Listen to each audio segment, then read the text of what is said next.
Lucy, 17, orphaned by her mother since the age of 4, lives with a caregiver named Suri and under strict watch by her meticulous guardian by a man she calls the Shadow.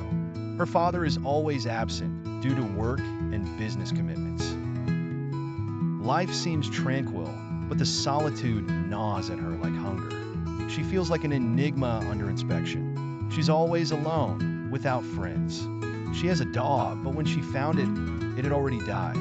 Since that day, she has been living in depression. One autumn day, Lucy walks deeper into the woods, her steps quiet, her head lowered. The wind picks up again, and she hears a faint noise. She pauses, listening carefully. There, in the distance, she sees a small, shivering kitten huddled under a pile of leaves.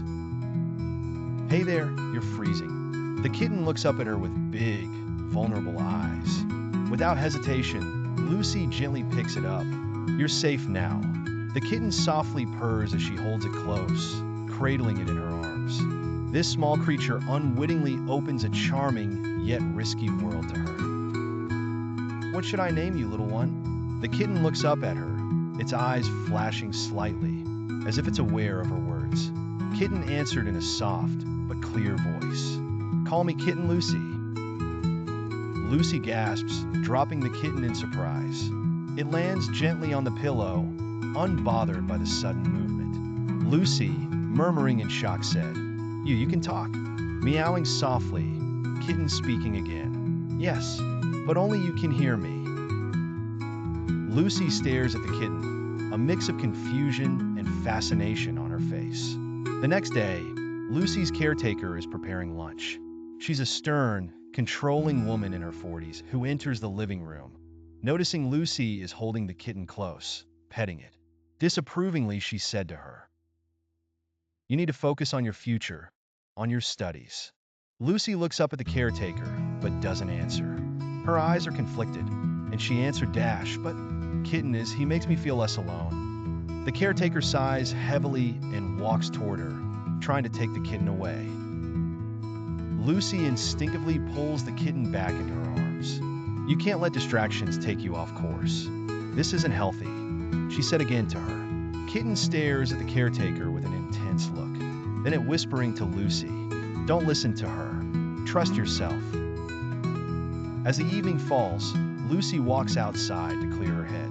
The sky is darkening, and the air is cool. The Shadow, her bodyguard, stands at a distance, watching over her with a cold, expressionless face. The Shadow, sternly, he said to her, "You're being careless. A girl like you doesn't need distractions. You need to focus on your safety." Lucy angrily answered, "You don't get to decide what I need." "I do. You're under my protection." Lucy, frustrated but resolute, she said, "I'm not just a prisoner." Lucy steps forward, brushing past the Shadow. Shadow and Suri gave her 24 hours to get rid of the cat, or otherwise, she would never leave the house again. Lucy didn't care about the warning. One night, while she was sleeping, Shadow and Suri took the cat and then locked her in her room. An inner conflict simmers as desires clash with a controlled existence. When she woke up, she realized that Kitten wasn't in the room and that the door was locked from the outside. She searched for the cat all over the room, but it wasn't anywhere in the small room. Suddenly, Shadow and Suri barged into the room as she was crying and making a lot of noise. They told her to be quiet and that Kitten had been given to the Animal Protection Agency. Then, they closed the door from the outside, saying she was being punished.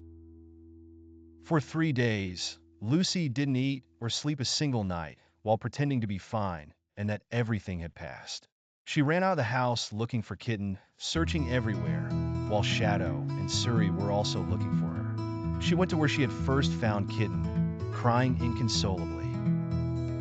At that moment, she heard a soft and tender voice saying, "Lucy, why are you crying?" "Because they want to make me a prisoner in my own house, and they took away the only friend I had who understood me." And then the voice answered, "The heart knows what it wants, Lucy."